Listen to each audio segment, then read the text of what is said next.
Por que você acha que o Oda escolheu revelar a Gunko justamente nesse arco? E qual é o verdadeiro motivo por trás da chegada dos Cavaleiros Sagrados em Elbaf tentando destruir tudo? A gente já sabe que até o final desse arco, os Cavaleiros Sagrados vão ser derrotados e obrigados a recuar para Merijó. Porque, se eles realmente conquistassem Elbaf por completo, isso significaria que derrotaram os Chapéus de Palha e o Loki. E narrativamente, isso simplesmente não faz sentido. O fato de que, já no fim desse capítulo, o navio dos Cavaleiros Sagrados foi destruído deixa bem claro que eles não vão escapar levando as crianças de Elbaf. Sim, o Oda revelou o verdadeiro caráter do Loki, mostrou os poderes tanto dele quanto dos Cavaleiros Sagrados e provavelmente ainda vamos ver novas habilidades do Imu ou até novos power-ups dos Chapéus de Palha. Mas tudo isso poderia ter sido revelado de várias outras formas. Então a pergunta real é: como esse arco realmente impacta a história principal? Porque é isso que de fato importa. E eu acredito que sei a resposta. A parte mais importante desse arco não é o Loki. Não são os Cavaleiros Sagrados, e nem mesmo o poder absurdo do Imo. É a relação entre o Brook e a Gunko. Porque essa conexão pode dar à guerra final um peso emocional muito mais profundo.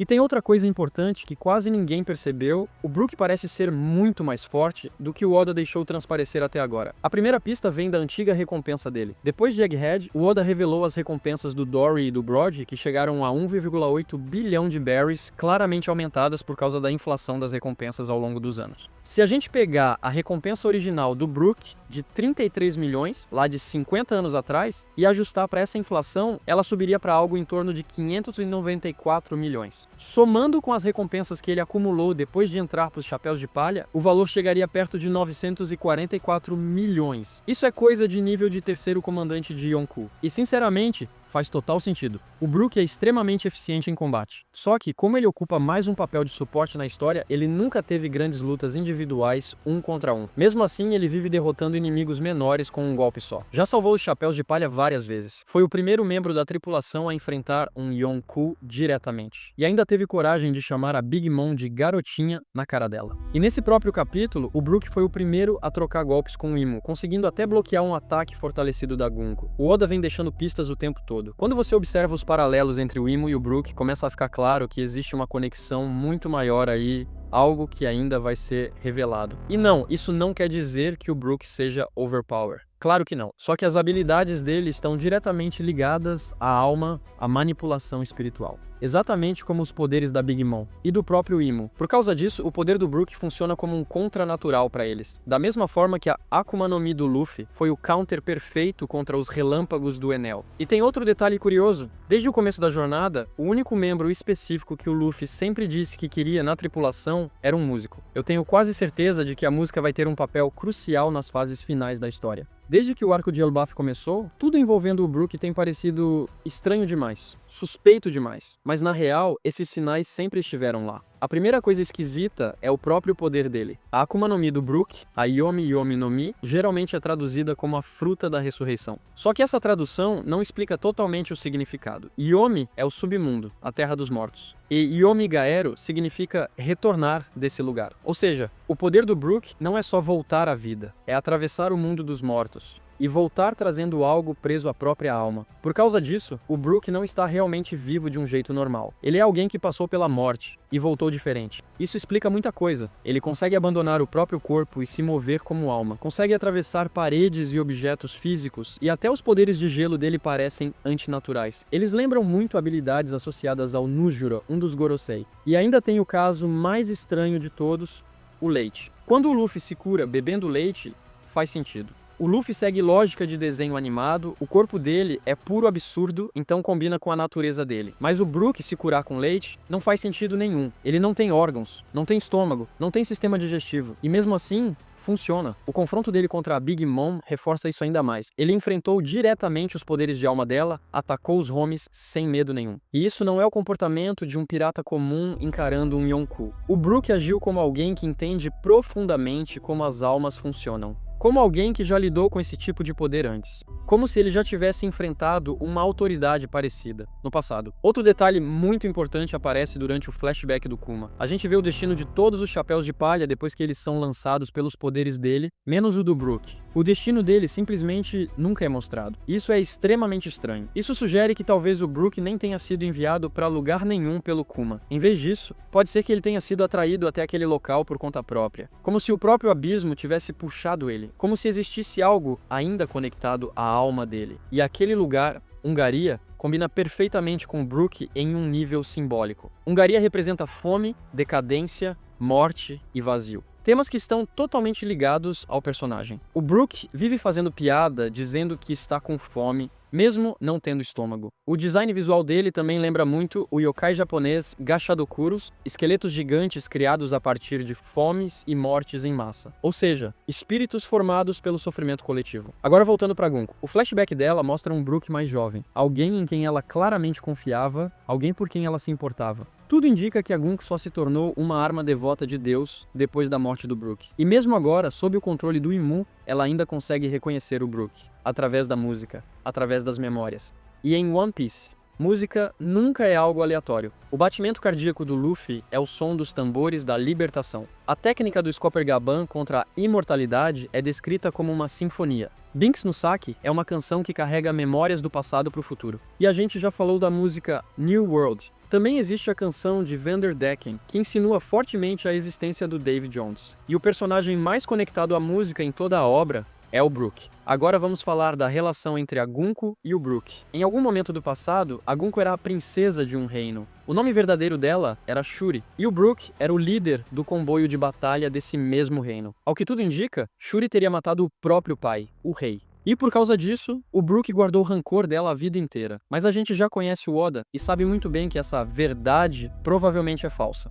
Principalmente em um arco onde estamos vendo exatamente o mesmo tipo de situação com o Loki. O país inteiro odiava ele por ter matado o pai. E depois descobrimos que a história real era completamente diferente. O paralelo é óbvio. E mesmo que o Brook aparente odiar a Gunko, ela claramente ainda se importa com ele. Tanto que mandou ele fugir do Imo. No pequeno flashback que vimos, ela estava chorando, desesperada, devastada com o que aconteceu com o pai. Agora vamos mais fundo. O que realmente pode ter acontecido naquele dia? Existem várias possibilidades. Talvez o Imo tenha usado o poder do Doi Reverse na própria Gunko, ou talvez no rei. Talvez os Cavaleiros Sagrados tenham manipulado toda a situação. De qualquer forma, eu tenho quase certeza de que esse evento está diretamente ligado ao Imu. Principalmente porque essa revelação está acontecendo em Elbaf, o mesmo lugar onde vimos o Loki matar o próprio pai, que também estava sendo controlado pelo Imu. Mesmo sem saber toda a verdade sobre aquele reino misterioso, uma coisa já dá pra prever. A Gunko é inocente, e o Brook está carregando um ódio baseado numa mentira. A gente viu a Gunko ouvindo música com aqueles fones Dendenmushi, algo que conecta ela diretamente ao Brook. E a música favorita dela é New World, justamente a música do Brook. Ao mesmo tempo, o maior medo dela é o Nika, o que liga ela diretamente ao Luffy. E isso já é estranho por si só. Mas quando você presta atenção na letra de New World, fica ainda mais suspeito. A música fala sobre um herói que vai se tornar rei. O Brook até menciona as sandálias nos pés desse herói. A gente sabe muito bem de quem essa música está falando. O meio da canção fala sobre o mundo mudando. E que ele vai mudar mais uma vez. É uma música sobre determinação, sobre sonhos, sobre nunca desistir. Então, como é possível que uma cavaleira sagrada, alguém alinhada ao governo mundial, tenha como música favorita uma canção que basicamente celebra o Luffy, a pirataria e a liberdade? O Oda vem deixando pistas assim sobre a Gunko desde o começo de Elbaf. E tem mais. O Imu escolheu usar o corpo da Gunko para chegar em Elbaf, em vez de usar um dragão celestial de sangue puro. Só essa escolha já é estranha demais. Visualmente, a Gunko lembra um morcego gigante. E a gente sabe que o Oda adora dar pistas do futuro nas capas coloridas. Na capa do capítulo 788, o Brook aparece tocando música na frente da Perona, enquanto morcegos demoníacos desaparecem ao redor. E se isso for um foreshadowing? E se aquilo já estivesse mostrando o Brook salvando a Gunko do poder do Imu, ou até de algum tipo de contrato demoníaco? O próprio Imu demonstrou preocupação com as memórias dela voltando. E a gente já viu o quão fácil ele matou o Saturn por falhar. Então, o que impede o Imu de fazer exatamente a mesma coisa com a Gunko só porque ela tentou ajudar o Brook? Isso pode acontecer depois do arco de Elbaf. ou até bem mais pra frente na história. Mas uma coisa é certa, a Gunko precisa ser salva. O Brook ainda não sabe da verdade, mas ele vai descobrir. O passado dos dois ainda vai vir à tona, e quando isso acontecer, essa conexão pode mudar completamente o peso emocional da guerra final. E depois que toda essa verdade vier à tona, o Brook vai tentar salvar ela. Mas aí surge a grande pergunta: como ele poderia salvar alguém que está servindo diretamente ao Imu? Mesmo que o Brook conseguisse quebrar o contrato entre os dois, teoricamente, a Gunko morreria na hora. Ou então, envelheceria instantaneamente, virando uma senhora de 80 anos. Só que eu não acho que isso vai acontecer. E sim, eu realmente acredito que o Brook pode cancelar os contratos do Imu, por dois motivos principais. Primeiro, o Oda já deixou várias pistas de uma conexão profunda entre o Brook e o Imu. Segundo, eu não acredito que o Loki seja o único personagem capaz de lutar contra poderes baseados em alma. Esse tipo de exclusividade quase nunca existe em One Piece. Olha a Robin, por exemplo. No começo, ela era apresentada como a única pessoa capaz de ler os poneglyphs. Hoje a gente sabe que isso não é mais totalmente verdade. Então eu acredito que a mesma coisa vai acontecer com a Akuma no Mi do Loki. Outros personagens, inclusive o Luffy, também podem acabar ganhando formas de anular os contratos do Imu. E o Brook de todos eles é o candidato perfeito. Ele é chamado de Rei das Almas por um motivo. Eu acredito que através do poder da Yomi Yomi no Mi, e talvez do despertar dela, o Brook possa ter essa habilidade de remover completamente a alma de alguém. Mas como ele cancelaria o contrato entre a Gunko e o Imu? A resposta pode estar em algo que o próprio Brook explicou lá atrás. No capítulo 456, o demônio da terra congelada. Naquela parte, ele fala sobre a importância do sal para separar uma sombra de um corpo. O sal quebra a barreira estranha que liga os dois. E a gente também viu que quando o Moria roubou a sombra do Luffy, aquela sombra ainda mantinha parte da consciência dele. Não era só uma cópia. Ela carregava fragmentos da vontade, da personalidade, da alma. E é exatamente isso que parece ter acontecido com a Gunko. Então um cenário possível é esse. O Brook usa grandes quantidades de sal para enfraquecer ou perturbar a escuridão do Imu. O sal, ligado ao mar, sempre foi retratado como algo naturalmente hostil a demônios e poderes antinaturais. Outra possibilidade é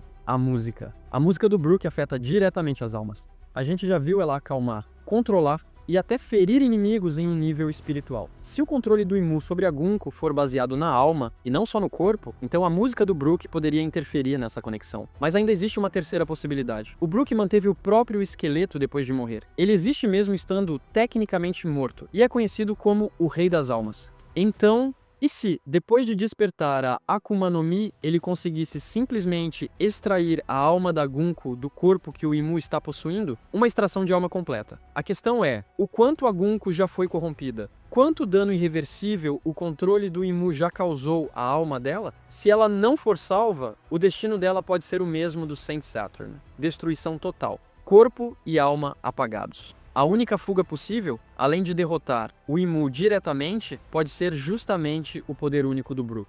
Mas aí surge outro problema. Se o Brook remover a alma da Gunko, para onde ela iria? E é aí que a história fica ainda mais interessante. Voltando para o começo do arco de Elbaf, a gente descobre que a Lilith pediu para o Jinbei trazer uma caixa enorme de Egghead. Dentro dela, um clone do corpo do Stella, o Vegapunk original. Depois de consertado, esse corpo ainda precisaria de algo essencial. Uma consciência, uma mente, uma alma. Com o Stella morto, o que restava? A Lilith, a encarnação do mal, com livre-arbítrio total, mas ainda sendo uma Vegapunk. Ela poderia simplesmente transferir a própria consciência para o clone. Só que isso deixaria para trás um corpo vazio, sem alma. E é aí que o Brook entraria. Imagina isso, o Brook carregando a alma da Gunko, uma alma que ficou presa num corpo possuído por um demônio, corrompida, manipulada, transformada em arma, sendo transferida para um corpo que antes representava o mal, mas agora está vazio. É uma inversão perfeita. A Gunko sobreviveria. Livre do controle do Imu, renascendo em um novo corpo, livre pela primeira vez, uma alma salva, pelo Rei das Almas. Porque, sinceramente, se nada disso acontecer, eu simplesmente não vejo motivo pro Oda ter criado tudo isso. Por que mandar os Cavaleiros Sagrados para Elbaf? Por que escolher especificamente a Gunko? Só para mostrar os poderes deles? E por que salvar o Vegapunk? Sim, muita informação importante foi revelada. Mas se os cavaleiros forem derrotados e recuarem, isso não mudaria quase nada na história. A única consequência seria libertar o Loki. E o Luffy já faria isso de qualquer jeito. Por isso eu acredito que o verdadeiro motivo do Oda é a Gunko. e a conexão dela com o Brook. Muito provavelmente ela vai sobreviver, e ainda vai ajudar os Chapéus de Palha na guerra final. E mais importante ainda, ela pode carregar informações cruciais sobre a Mary Joyce, segredos que podem ser a chave para derrotar o aparentemente invencível Imu. E é isso por hoje. Me conta aí nos comentários o que você achou dessa teoria. E se quiser entender ainda mais sobre o Imu e os poderes escondidos dele, é só clicar no próximo vídeo.